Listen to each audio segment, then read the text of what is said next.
a brighter future. Just you see.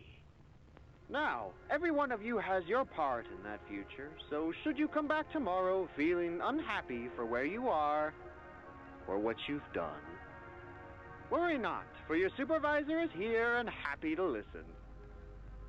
And should you come back years later, your conscience finally getting the better of you, may you descend into the dark and the dust, finding all that awaits you are incomprehensible horrors, each hungry for your return, each eager that they might find you.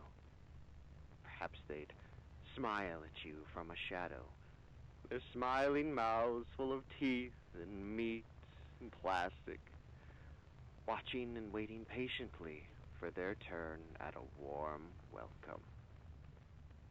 Or perhaps they won't allow you such time to figure your place in the world you'd left, a world that's theirs now.